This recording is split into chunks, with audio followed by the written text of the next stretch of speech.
मसीह मन में करूं आपका स्वागतम स्वागतम स्वागतम आपका स्वागतम स्वागतम स्वागतम आपका।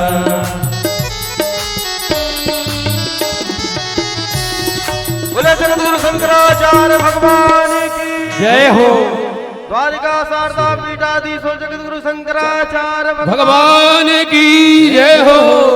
हरि ओम स्वस्ति न इंद्रो वृद्धश्रवाः स्वस्ति नः पूषा विश्ववेदाः स्वस्ति नस्तार्क्ष्यो अरिष्टनेमिः स्वस्ति नो बृहस्पतिर्दधातु बृहस्पतिर्वा मारुतः प्रश्नेमातरः शुभञ्जावानो विदधे घोजगमायः अग्निर्जिह्वा मानवः सूरचक्षुषो विश्वेनो देवा अवसागमन्यः भद्रं कर्णेभिः शृणुयाम देवा भद्रं पश्येमाक्षभिर्यजत्राः स्थिरैरङ्गैस्तुष्टुवागुंसस्तनुभिर्व्यसेमहि देवहितञ्जदायुः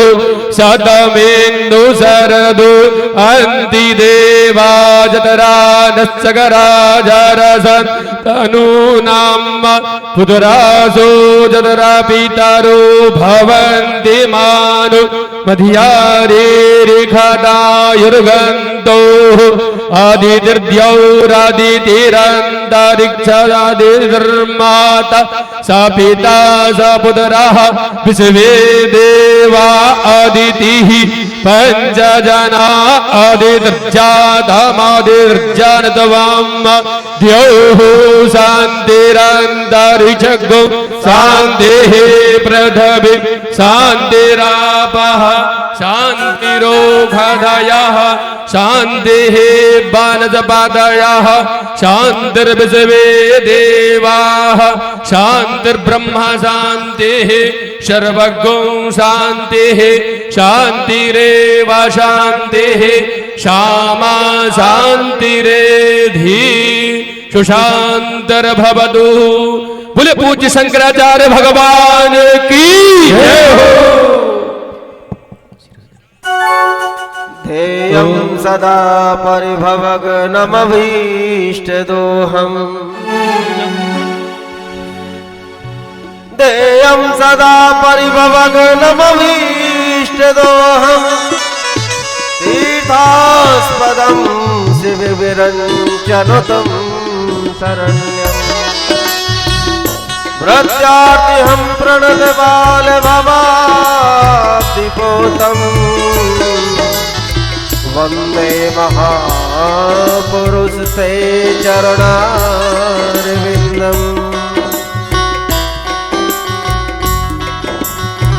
स्वागतम गुरुवर।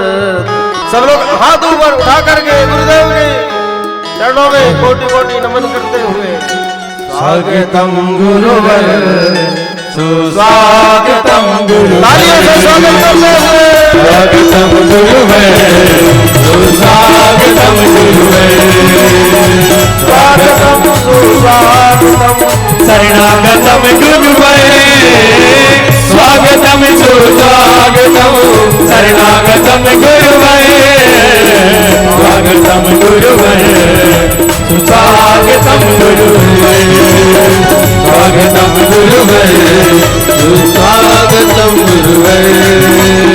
गुरु ब्रह्मा गुरु विष्णु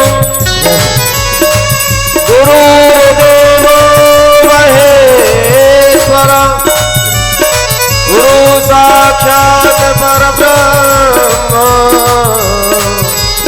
तस्मै श्री गुरुवे नमः। स्वागतम गुरुवर स्वागतम गुरुवर। बोले शंकराचार्य भगवान की शंकराचार्य भगवान की जय हो।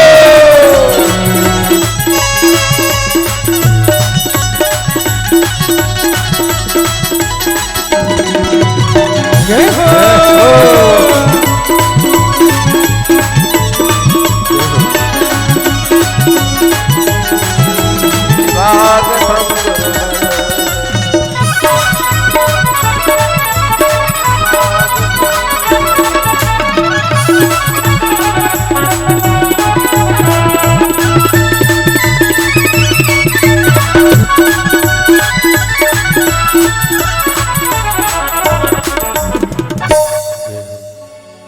प्रातः स्मरणीय जगत गुरु शंकराचार्य श्री द्वारिका शारदा पीठाधीश जगत गुरु शंकराचार्य के चरणों में कोटि कोटि नंदन अभिनंदन वंदन। आज लगता है कि 20 वर्ष की तपस्या पूर्ण हो गई। 20 वर्षों की गुरुदेव तपस्या आज पूर्ण हो गई।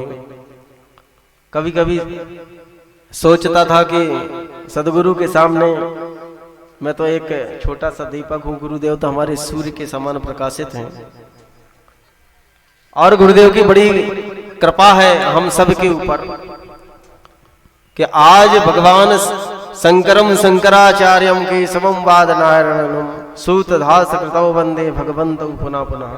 भगवान स्वयं भगवान शंकर के रूप में प्रतिष्ठित श्री शंकराचार्य भगवान का प्रादुर्भाव श्रीमद् भागवत कथा में हुआ है। ये बड़े गौरव की बात है और हमारे जो यजमान है ओम शंकर जी, इनको भी बड़ी गौरव की बात है कि भगवान की कृपा आखिर में सदगुरु ने कर ही दी। तो हम सब लोग आभार व्यक्त करते हैं और गुरुदेव से प्रणाम करते हैं, कोटि कोटि वंदन करते हैं। बोलिए जगत गुरु शंकराचार्य भगवान की जय हो।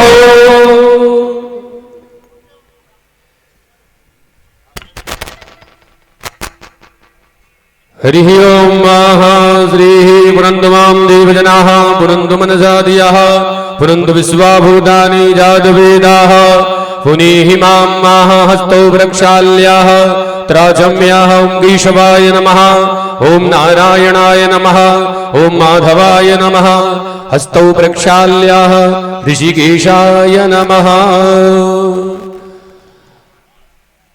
पवित्रेस्तो वैष्णव्यो सपितृवः वृषभोद्भूनामिषदेण पवित्रेण सूर्यस्य ऋषभिः तस्य ते पवित्रवती पवित्रभूतस्य कामः मुने दक्षगे अम्मः। अच्युतानन्द गोविन्द नामोच्चारणभेषजं नश्यन्ति सकलारोगा सत्यं सत्यं वदाम्यहं हस्तौ प्रक्षाल्यः श्रीदीपं प्रज्वाल्य हस्ते अक्षतुष्पाणिं गृहीत्वा श्री भगवते श्री गुरु चरणपादुकेभ्यो नमः। ध्याये ध्यानं च ॐ शंकरं शंकराचार्यं केशवं बादरायणं सूत्रभासकृतौ वन्दे भगवन्तौ पुनः पुनः। श्री गुरु चरणपादुकेभ्यो नमः। पुष्पं पुष्पमालां समर्पयामि ध्यानान्ते अक्षतपुष्पासनं समर्पयामि। ओम महाश्री जी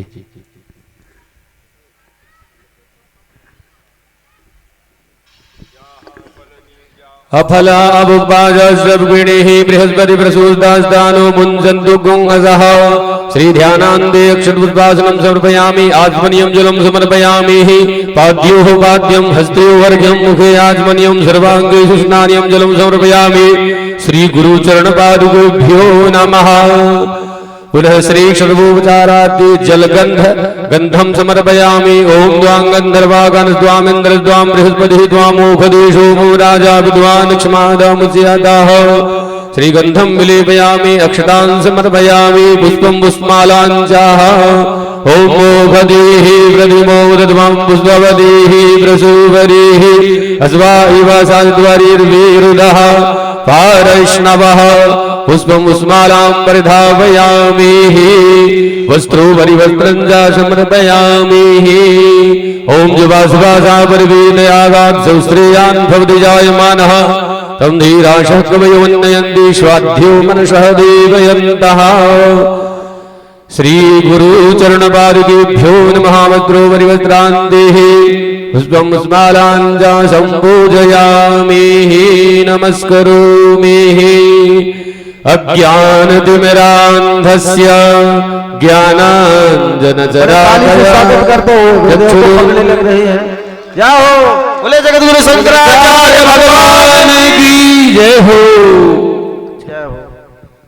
श्री नैवेद्यं निवेदयामि श्री गुरु चरणपादुकेभ्यो नमः।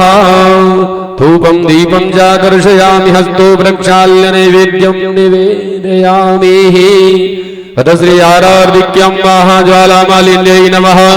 हरिः ओं महाचन्द्रमा मनसो जातचक्षुः सूरजो अजाय श्रोत्राद्वायुष्य प्राणसमुख अग्निरजायताहो इदगुं हविः प्रजननं मे अस्तु दशवीरगुं सर्वगणगुं स्वस्ति आत्मसनि प्रजासनि वसुसनि लोकसन्यभयसनि अग्निः प्रजां बहुलां मे गरुत्वन्नं पयूरितु अस्मासु सत्ता कर्पूरगौरं करुणावतारं संसार सारं भुजगेन्द्रहारं सदा वसन्तं हृदयारविन्दे भवं भवानी सहितं नमामि।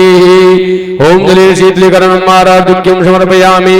श्री गुरु चरण पादुकेभ्यो नमः। स्तौ प्रक्षालनान्देः हस्ते क्षतुष्पाणिं गृहीत्वा मन्त्रपुष्पाञ्जलिं ओम यज्ञेन यज्ञमय देवास्तानि धर्माणि प्रथमान्य सन्नाधीह नागं महिमानः शजन्तर्द्रपूर्वीषाध्याः शन्ति देवाः। हरिः ओम एकदन्ताय विद्महे वक्रतुण्डाय धीमहि तन्नो दन्तिः प्रचोदयात्। हरिः ओम गणाम्बिकायै च विद्महे सर्वसिद्ध्यै च धीमहि तन्नो श्रीगौरी प्रचोदयात्। हरिः ओम तत्पुरुषाय विद्महे महादेवाय धीमहि तन्नो रुद्रः प्रचोदयात्। नानासुगन्धिपुष्पाणि यथा कालोद्भवानि च पुष्पाञ्जलिर्मया दत्त गृहाण परमेश्वरः। मन्त्रपुष्पाञ्जलिं समर्पयामि। श्री गुरु चरण पादुकेभ्यो नमः। बोले पूज्य शंकराचार्य भगवान की जय हो। द्वारिका शारदा पीठाधीश्वर जगद्गुरु शंकराचार्य भगवान की जय हो। बड़े सौभाग्यशाली हैं जो भगवान शंकर के रूप में ही प्रतिष्ठित भगवान श्री शंकराचार्य जी हमारे आए हैं। हम सब भक्तों का कल्पांत तक जो हमने सत्कर्म किए थे आज वो उदय हो गए हैं और भाग्योदय हो गए हैं, तभी तो हम लोगों को दर्शन मिले हैं। साधारण दर्शन तो हो ही नहीं सकते सबको। ये तो भगवान की बड़ी अनुकंपा है और भगवान श्री शंकराचार्य जी की कृपा है कि हमको आज उनका दर्शन करने का सौभाग्य प्राप्त हुआ है। तो आइए और महाराज श्री के मुखारबिंद से हम सब लोगों के लिए एक आशीष वचन के रूप में उद्बोधन। बोले सद्गुरु शंकराचार्य भगवान की जय।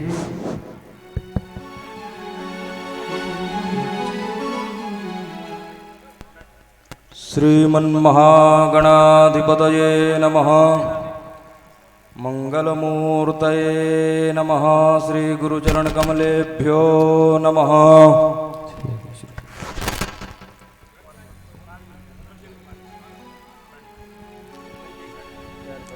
पूज्य गुरुदेव भगवान की जय।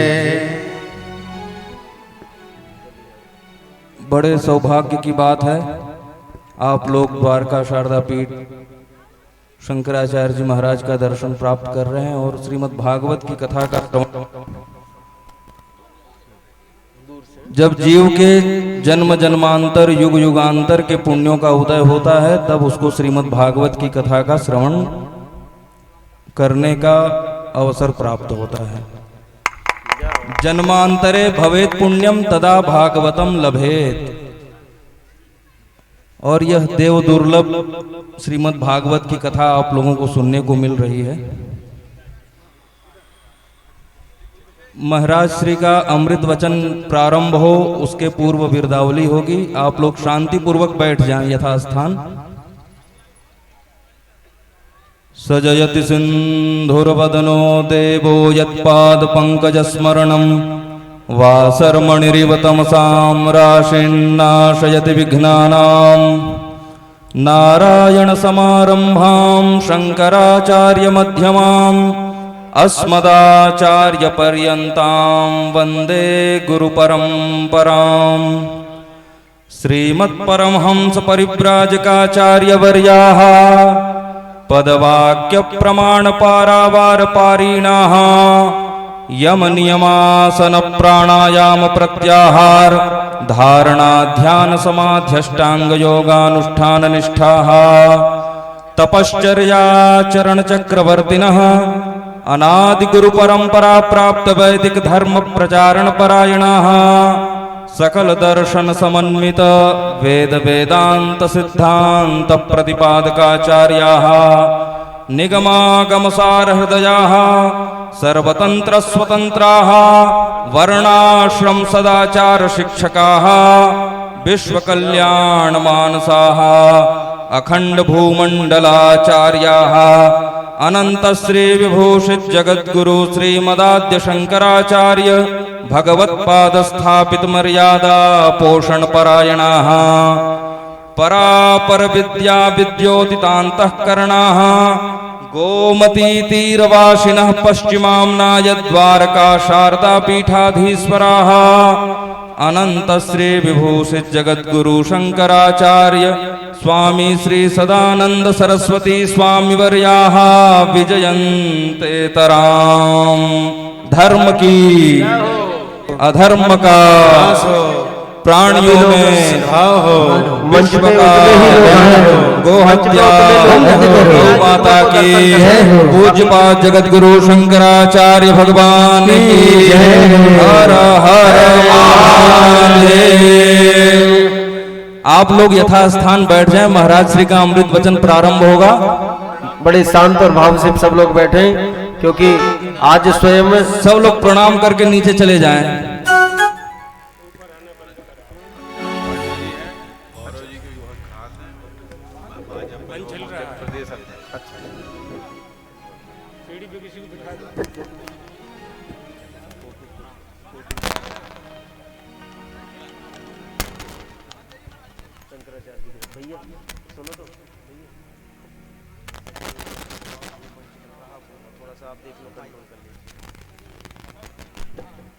भावना हो, विश्व का कल्याण हो, गौ माता की जय हो, जगत गुरु शंकराचार्य भगवान की जय हो, पीठद्वयाधीश्वर जगत गुरु शंकराचार्य ब्रह्मलीन सद्गुरुदेव भगवान की जय हो। हर हर महादेव। जो लोग यहाँ खड़े हैं पहले बैठ जाइए तो अच्छा लगेगा। सभी लोग बैठ जाएं, बैठ जाइए।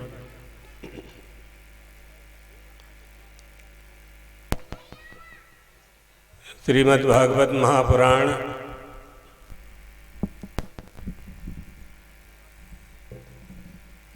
व्यासपीठ पर विराजमान शास्त्री जी,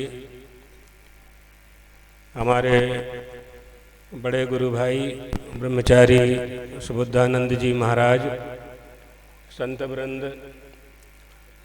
देवियों, सज्जनों, बहुत ही परम पवित्र अवसर पर सब यहाँ एकत्रित हुए हैं।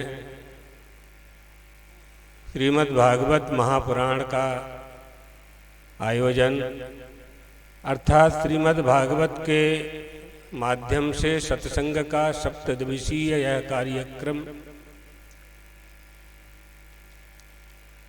मनुष्य के जीवन के बेक्षण अत्यंत दुर्लभ होते हैं जब उसे भगवान की कथा श्रवण करने का अवसर प्राप्त होता है, और वह अवसर भी श्रीमद् भागवत के माध्यम से प्राप्त हो जाए, समझ लो हमारा जीवन ही धन्य हो गया। श्रीमद् भागवत वह कथा है जो प्राणी मात्र की व्यथा को दूर कर दिया करती है। कथा श्रवण मात्र से हमारे सारे दुख दूर हो जाते हैं। जितने भी पुराण हैं, जितना भी धर्म शास्त्र है, सनातन धर्म, हिंदू धर्म, जिन पुराणों से कथाओं से ओतप्रोत है, उसमें श्रीमद् भागवत को श्रेष्ठ कहा गया है। भाति सर्वेषु वेदेषु गतिर्यस्य दुरत्तया वरिष्ठ सर्वशास्त्रेषु तत्वं परम योगिनां भाति इति प्रकाशयति। सर्वेषु वेदेषु, समस्त वेदों में, हमारी भारतीय संस्कृति के प्रधान ग्रंथ वेद हैं, उन वेदों में प्रकाशित होने वाली श्रीमद् भागवत की कथा है। अर्थात यह कथा वेदों से प्राप्त हुई है। निगम कल्प तरोर गलितम फलम। निगम माने वेद, वेद रूपी कल्प वृक्ष का ये पका हुआ फल है श्रीमद् भागवत की कथा। भाति सर्वेषु वेदेषु गतिर्यश्च दुरत्तया। जिसकी गति प्राप्त करना बहुत कठिन है। गति ज्ञान को भी कहते हैं। ज्ञान प्रदान करने वाली श्रीमद् भागवत की कथा समस्त शास्त्रों में वरिष्ठ है, वरिष्ठ सर्वशास्त्रेषु। और जो योगी जन हैं, विद्वान हैं, ज्ञानी हैं, महापुरुष हैं, वो इस श्रीमद् भागवत में से तत्व को निकाल लिया करते हैं। तत्वम परम, परम तत्व को निकाल लिया करते हैं। मनुष्य के जीवन का लक्ष्य परम तत्व को प्राप्त करना हुआ करता है। भगवान श्री कृष्ण गोलोक चले गए। शौनकादि ऋषि सूत जी से प्रश्न करते हैं, भगवान श्री कृष्ण जब गोलोक चले गए, धर्म किसकी शरण में गया? ब्रूहि योगेश्वरे कृष्णे ब्रह्मणे धर्मवर्मणि स्वाकाष्ठा मधुनोपेते धर्मः कम शरणं गतः। बताइए गुरुदेव, धर्म किसकी शरण में जाता है? परमात्मा श्री कृष्ण द्वारका से सोमनाथ गए, प्रभास पाटन गए और वहां से गोलोक चले गए। उसके बाद धर्म किसकी शरण में गया? सुखदेव जी महाराज, आपने सुनी होगी कथा। सुखदेव जी महाराज राजा परीक्षित को कथा श्रवण करा रहे हैं। उसी कथा में यह प्रसंग आता है कि राजा परीक्षित राज्य का शासन जब करने लगे थे, इस पृथ्वी पर कलियुग ने प्रवेश कर लिया था। कली ने वेश बदल करके, राजा का वेश धारण करके गो और वृषभ दोनों को दंडित करना प्रारंभ किया था। और उसी समय राजा परीक्षित ने उनका निग्रह किया। अर्थात निग्रह करना क्या है? धर्म की रक्षा करना। धर्म की रक्षा किसने की? राजा परीक्षित ने की। धर्म की रक्षा आप करेंगे कि धर्म आपकी रक्षा करेगा? तो धर्म आपकी रक्षा करेगा। धर्म कब आपकी रक्षा करेगा? जब धर्म का आप पालन करेंगे। तो धर्मः कम शरणं गतः।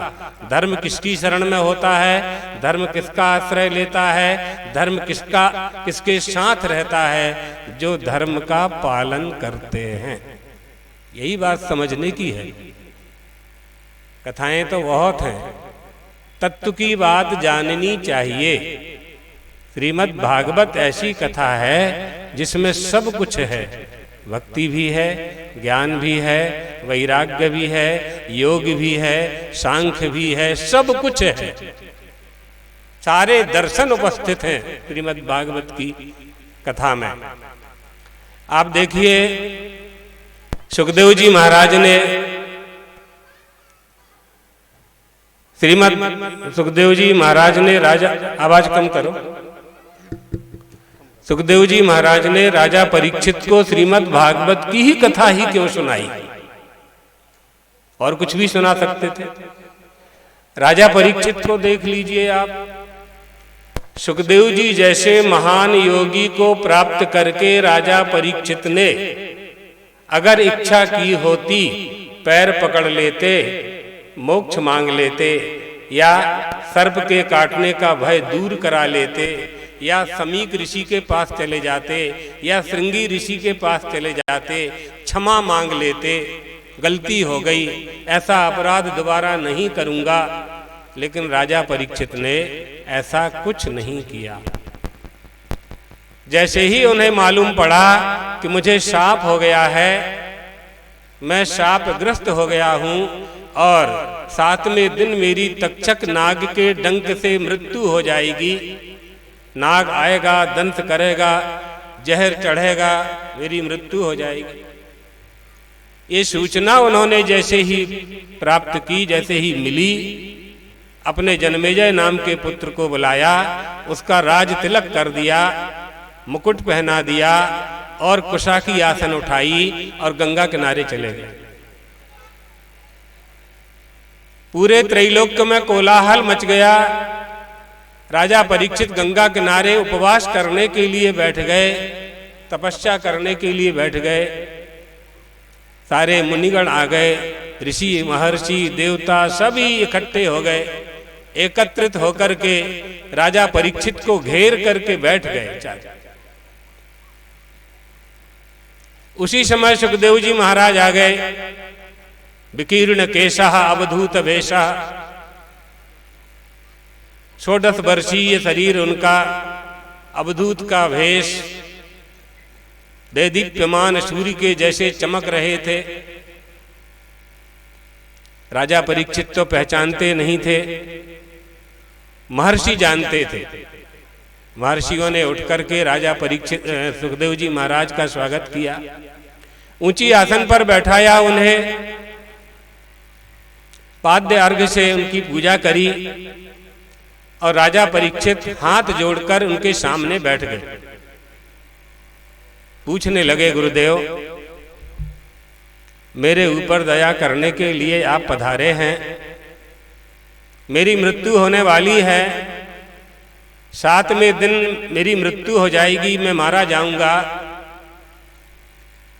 गुरुदेव बताइए मरते समय मनुष्य को क्या करना चाहिए? क्या बात पूछी आप देखिए। कोई ऋषि मिल जाए, कोई महात्मा मिल जाए, कोई महर्षि मिल जाए, श्रेष्ठ गुरु मिल जाए, अंतर्यामी संत मिल जाए, तो हम उससे क्या मांगे? क्या मांगना चाहिए हमें? यही हम बता रहे थे कि परीक्षित चाहते तो वहां अमर होने का वरदान मांग लेते, लेकिन परीक्षित ने ऐसा नहीं मांगा। राजा परीक्षित ने कहा, गुरुदेव बताइए मृत्यु प्राप्त व्यक्ति को क्या करना चाहिए? अतः पृच्छामि संसिद्धिम योगिनां परमं गुरुम पुरुषस्येह यत्कार्यं म्रियमाणस्य सर्वदा। बताइए गुरुदेव, मुझे शाप हो गया है ऋषि का, तक्षक नाग के जहर से मेरी मृत्यु हो जाएगी, 7 दिन है मेरे पास बस। यहीं से तो कथा प्रारंभ होती है भागवत की। भागवत तो राजा परीक्षित और सुखदेव जी को सुनाने के पहले से ही थी। सप्ताह की विधि यहीं से प्रारंभ होती है, 7 दिन की कथा तो परमपिता परमेश्वर ने यह ऋषियों को पहले ही सुना दी थी। उसमें एक नारद ऋषि भी थे।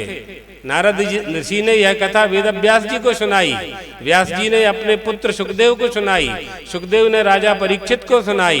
और जब राजा परीक्षित को यह कथा सुनाई जा रही थी, उस समय सूत जी वहां बैठे हुए थे। सूत जी ने नैमिषारण्य में यही कथा सौनकादि ऋषियों को सुनाई। तो राजा परीक्षित ने पूछा कि गुरुदेव मृत्यु प्राप्त व्यक्ति को क्या करना चाहिए? सुखदेव जी महाराज ने कहा, राजन तुम्हारे पास 7 दिन हैं, मनुष्य तो 2 क्षण में ही अपना कल्याण कर सकता है। राजा खटवांग ने अपना उद्धार 2 मुहूर्त में कर लिया था, 2 क्षण में ही कर लिया। अयोध्या के नरेश थे राजा खटवांग, बड़े प्रतापी राजा थे। देवताओं की सहायता करने के लिए स्वर्ग गए हुए थे। देवताओं और दैत्यों का युद्ध हो रहा था। देवताओं का पक्ष लेकर के खटवांग राजा ने युद्ध किया। देवताओं को विजय प्राप्त दिला दी। देवता प्रसन्न हुए, कहा वरदान मांगो। खटवांग राजा ने कहा कि पहले ये बताइए कि मेरा जीवन कितनी देर का है, कितने दिन का जीवन है। देवताओं ने कहा 2 ही क्षण हैं, 2 ही क्षण हैं बस। तो राजा ने कहा कि मुझे तुरंत मृत्युलोक में भेजिए, मैं 2 क्षण में ही मृत्युलोक में अपना उद्धार कर लूंगा। क्षणमपि सज्जन संगति रेखा भवति वारणवतरणई नौका। 2 क्षण में ही मुझे कोई साधु मिल जाएगा मृत्युलोक में, उसका सत्संग करके, भजन करके, श्री राम का भजन करके, श्री कृष्ण का भजन करके मैं संसार सागर से पार हो जाऊंगा। तुम्हारे पास तो राजन 7 दिन हैं। तुमने जो यह पूछा कि मरते समय मनुष्य को क्या करना चाहिए, हम तुम्हें श्रीमद् भागवत की ऐसी कथा श्रवण कराएंगे कि पूरे जीवन भर मनुष्य को क्या करना चाहिए वो उपदेश हम आपको सुनाएंगे। और राजा परीक्षित ने वही उपदेश श्रीमद् भागवत की कथा के माध्यम से राजा परीक्षित को सुखदेव जी महाराज ने वही कथा श्रीमद् भागवत के माध्यम से सुनाई, जो कथा उनके पिताजी वेदव्यास जी ने सुखदेव जी को सुनाई थी। सुखदेव जी माँ के गर्भ से बाहर नहीं आ रहे थे, 16 साल का गर्भ हो गया था। कहते थे कि बाहर आऊंगा तो माया मुझे घेर लेगी, मैं प्रपंच में नहीं पढ़ना चाहता हूं। व्यास जी की पत्नी और व्यास जी ने बहुत प्रार्थना की कि बेटा बाहर आओ। सुखदेव जी ने कहा यदि महादेव आकर के मुझे दीक्षा दें और ये वचन दें कि संसार की माया मुझे प्रभावित नहीं करेगी तो मैं बाहर आता हूं। व्यास जी महाराज महादेव जी से प्रार्थना करते हैं, महादेव आते हैं, मंत्र देते हैं, गर्भ से निकलते हैं और जैसे ही निकलते हैं और वैसे ही चल देते हैं जंगल की तरफ, प्रसूति का ग्रह से जंगल की ओर चल देते हैं। यम प्रव्रजंत मनुपेत मपेत कृत्यम द्वैपायनो विरह कातर आजुहावो पुत्रेति तन्मयतया तरवोभिनेदुः तं सर्वभूत हृदयम मुनिमानतोस्मि। रुको बेटा, रुको रुको रुको रुको, पुत्र होने के धर्म का पालन करो, हम तुम्हारे पिता हैं, हमें वह सुख प्रदान करो जो पुत्र प्रदान करता है। अपनी माँ को वह सुख प्रदान करो जो उनका बेटा उन्हें प्रदान करता है। सुखदेव जी ने सुना ही नहीं, बढ़ते गए हा पुत्र करते गए। वृक्षों ने देखा, वृक्षों ने उत्तर दिया वो पुत्र नहीं है, आप पुत्र हो। पुत्र माने अबोध, अल्पज्ञ। चले गए। व्यास जी थक करके वापस लौट आए। सुखदेव जी महाराज जंगल में तपस्या करने लगे। वहां व्यास जी के ब्रह्मचारी लोग निवास करते थे, श्रीमद् भागवत का पारायण किया करते थे। एक दिन स्नान के लिए सुखदेव जी महाराज कहीं से कहीं जा रहे थे और उन्होंने एक वृक्ष में से एक श्लोक सुना श्रीमद् भागवत का। बरहा पीडम नटवर वपुः कर्णयोग कर्णिकारम बिभ्रदवासः कनक कपिशम वैजयंतीं च मालाम् रंध्रान् वेणोरधरसुधया पूरयन् गोपवृन्दै वृंदारण्यं स्वपदरमणं प्रावशत् गीत कीर्ति। जैसे ही यह श्लोक सुना सुखदेव जी ने तुरंत उस वृक्ष के पास आ गए। वहां ब्रह्मचारी लोग खड़े हुए थे। पूछा यह श्लोक तुम्हें कहां से प्राप्त हुआ? उन्होंने बताया आपके पिताजी ऐसे ऐसे 18,000 श्लोक जानते हैं, मुझे अपने पिताजी के पास ले चलो। ले गए ब्रह्मचारी लोग, देखा तो व्यास जी थे सामने। व्यास जी ने आसन दिया, बैठिए, बैठा लिया और उपदेश देना प्रारंभ किया। श्रीमद् भागवत का पूरा उपदेश ज्ञानामृत उड़ेल दिया उन्होंने। सुखदेव जी महाराज राजा जनक की सभा में आए। राजा जनक की सभा में उन्होंने पूछा, को देवा, देवता कौन है? राजा जनक ने कहा, यो मनस साक्षी, जो मन का साक्षी। मन का साक्षी कौन है? राजा जनक बोले, तत्त्वमसि, तत्त्वम असि। तत् यानी ईश्वर, तुम यानी जीव, असि माने हो, तुम वही हो जिसे खोज रहे हो। वहीं से सुखदेव जी वापस आ गए। वहां से वापस आ रहे थे, नारद जी जा रहे थे। नारद जी ने सुखदेव जी से कहा, राजा परीक्षित को साफ हो गया है, चल करके कथा सुनाइए। सुखदेव जी ने कहा, हम क्यों प्रपंच में पड़े? ये सापा सापी तो होती रहती है। संसार में जो आता है वो जाता है, जिसका जन्म होता है उसकी मृत्यु होती है। नारद जी ने कहा कि आप महात्मा हैं, आपके पास कमंडलू है, कमंडलू में जल है, कोई प्यासा घूम रहा है, आपसे पानी मांगेगा तो आप पानी पिलाओगे कि नहीं पिलाओगे? सुखदेव जी ने कहा, पिलाएंगे।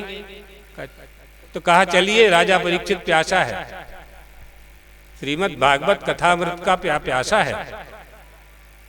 तो सुखदेव जी महाराज नारद जी के साथ, नारद जी के बताए अनुसार मार्ग में चल करके जहां उपवास कर रहे थे गंगा किनारे, राजा परीक्षित वहां आ जाते हैं और सारे श्रीमद् भागवत का ज्ञान राजा परीक्षित को दे देते हैं। 7 दिन में पूरी कथा श्रवण करा देते हैं और फिर पूछते हैं कि राजन, अब ये बताओ कि तुम मरोगे कि नहीं, तुम्हारी मृत्यु होगी कि नहीं होगी?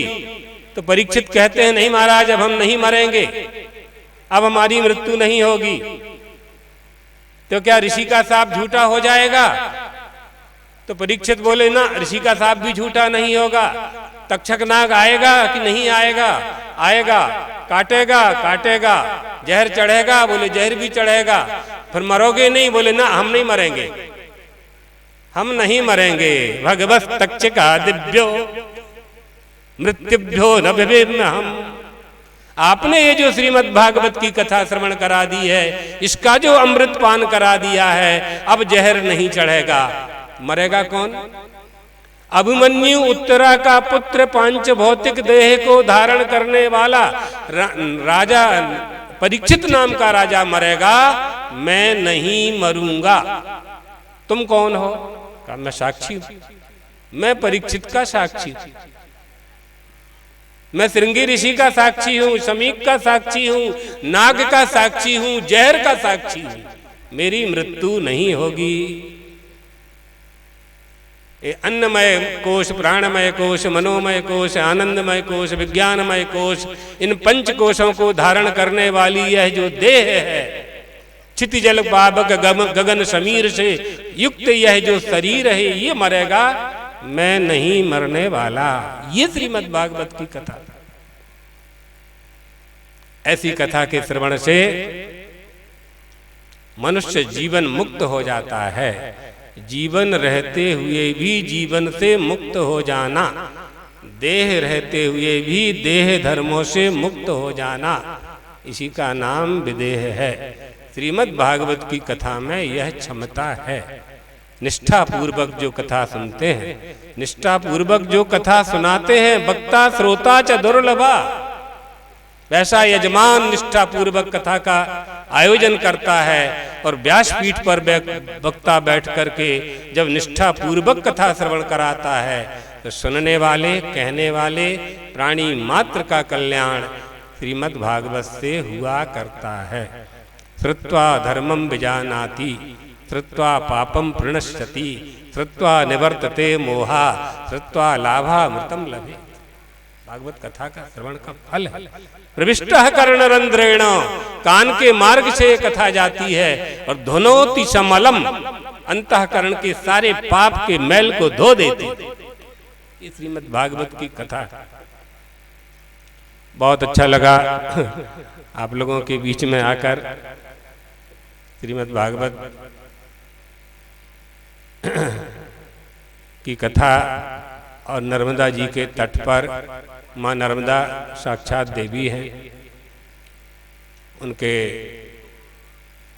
समीप में श्रीमद् भागवत की कथा श्रवण करने का विशेष महत्व होता है। घाट घाट का महत्व होता है। कहीं भी गंगा स्नान करेंगे तो उसका फल मिलेगा, लेकिन प्रयागराज का महत्व अलग है, हरिद्वार में स्नान का महत्व अलग है, दशाश्वमेध घाट में स्नान करने का महत्व अलग है। घाट घाट का महत्व अलग होता है। इसी तरह से कथा कहाँ सुनी जा रही है, कौन सुना रहा है और कौन से देश में यानी क्षेत्र में सुनी जा रही है, तो देश काल वस्तु इन सब का महत्व हुआ करता है। हमारी भारतीय संस्कृति, हिंदू संस्कृति जो जिन अवतारों का हम दर्शन नहीं कर पाते हैं, कथा श्रवण से उनका अंतःकरण में साक्षात्कार करते हैं। ये हमारा हिंदू धर्म है, ये सनातन धर्म है। ये सनातन धर्म हमें जहाँ से प्राप्त हुआ है उसका नाम वेद है, और वेदों का जो सार है वो श्रीमद् भागवत की कथा। भगवान चंद्रमौलीश्वर और भगवान द्वारकाधीश, यजमान परिवार और कथा व्यास और समस्त श्रोताओं को शुभाशीर्वाद देते हुए अपनी वाणी को यहीं विश्राम देते हैं। बोलिए सतगुरुदेव भगवान की जय, श्री शंकराचार्य भगवान की जय। श्री राधे। परम सौभाग्य होता है कि जैसे गुरुदेव जी ने कहा कि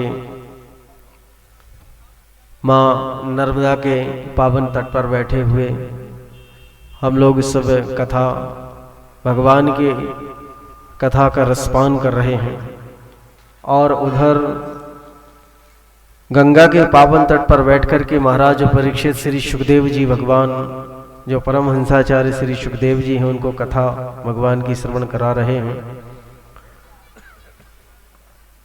गुरुदेव की बड़ी कृपा हुई।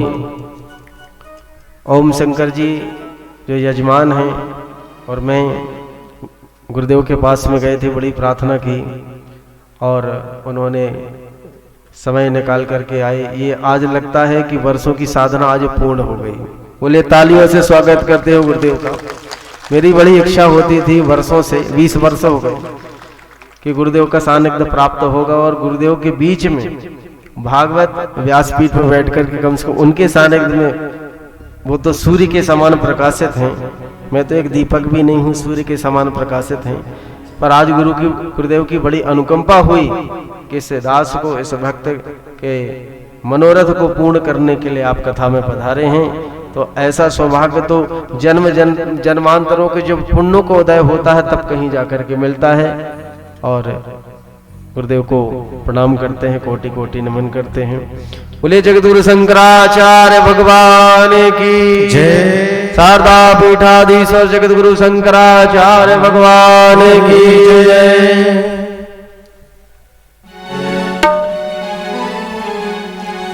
गुरुवर की चरणों में स्वर्ग पालिया है, गुरुवर की चरणों में स्वर्ग पालिया है। जमीन के गगन आसमान पालिया है, गुरुवर की चरणों में स्वर्ग पालिया है, गुरुवर की चरणों। बोले पूजपद गुरु जी महाराज की जय। सब लोग खड़े हो जाइए।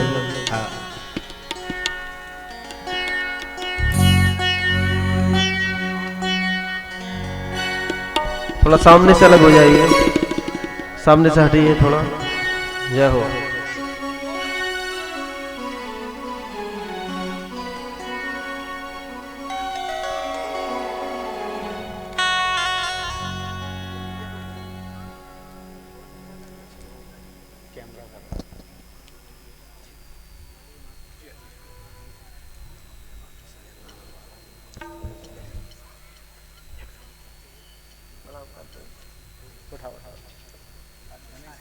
कृपा कर गुरु जी।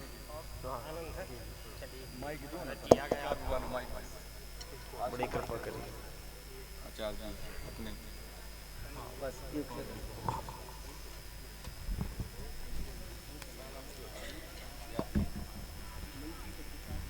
जी चलिए प्रणाम करता हूँ